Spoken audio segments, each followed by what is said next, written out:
Welcome to the Mindful Money Coaching. I've got two wonderful guests for you today. They are Doug Duncan and Catherine Pawasarat. And they are the co-founders of Clear Sky Meditation Centre, a beautiful meditation centre in the BC Rockies. Very beautiful. And it was founded in 2004? 2004, Yes. 2005. Right, okay. Depending on where the paper is signed, Right. Clear Sky is a self-starter, right? We came here, there was nothing on the land. It needed the magician, it needed the fool, it needed that risk-taking and that innovation and that, everybody doing everything and just, okay, we need this, okay, now we need this, that kind of, it's an exciting time, right? Mm-hmm. And I suppose that happened for the first 7 years of Clear Sky's life, right? During those 7 years, up until about 2012, what were the kind of money patterns you started seeing in your student body? Was it more of that?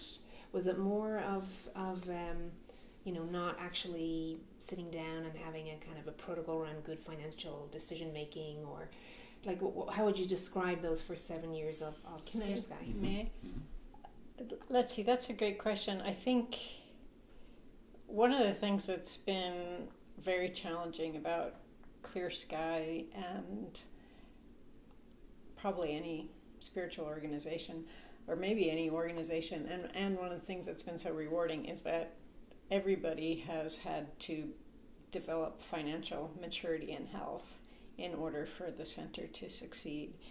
You really see that the organization's only as good as its weakest link, because if just one person is making poor decisions, it can really impact the organization.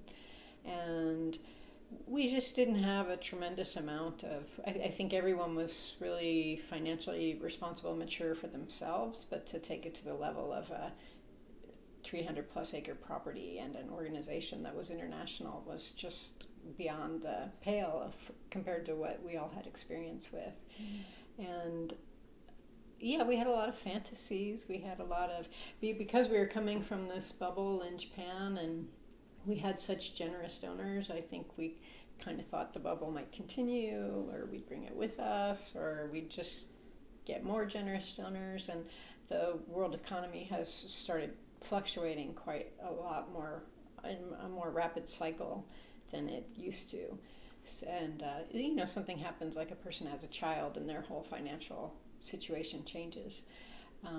So people who cannot necessarily be generous for the rest of their lives.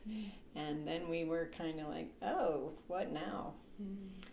So that's when the group financial maturity came in. And really the money coaching has helped us so much. It really gave us a language and a paradigm where it could move away from like, you spent how much on what to, okay, let's look at what archetypes are happening and what kind of mental models that we have going on. And it's been a great journey. Yeah, I think a lot of people come out of the child relationship with money as they do with their psychology. So as we know, money is a measurement system, measure of value. So when our bigger donors who carried the burden were there, everybody else kind of went into child role and said, oh, they'll take care of it. Like mommy and daddy will take care of it. And so, of course, with the awakening as well, it's the same problem, is that, oh, well, the society will take care of me, or my job will take care of me, or my partner will take care of me. So the metaphor goes quite deep. But the realization came that it wasn't a healthy economic situation for the individual if they were waiting for mommy and daddy, in this case the donors, to take care of things. So we got some help, so we got some training and some counseling in terms of money people and organization people, and we did those courses as you're part of. And we started to become more adult responsible, each of us, in their own world, which then helps the organization, of course, too. So that was a big step. Everybody, we were full and we thought we were doing fine. I mean, occupied, full occupancy. We were busy, yeah, we had and we thought, oh, we're full, there's lots of people, we must be making money. We're losing money when we're full. Right. So that started to really bring in our idea of money management, money systems, all of that other management information. That's right. You brought in somebody who, what was that thing that we Enterprising called? nonprofits. Enterprising nonprofits. Chris Yay. Guy worked with enterprising nonprofits, and a woman, a beautiful woman, Michelle Chiro, she taught us about, what was that concept again? About, we were working at a loss. There's a name for it. Don't remember. Zero. Was it cash flow? No, it was like we were working at net zero or something. It was, oh gosh, what was the name of it? I have to look it up. Yeah, I forgot. Yeah, there was a very, as Sensei said, we were full of activity and had more people than beds, and so not everyone was convinced that we needed to find out how much we were making because it was all good.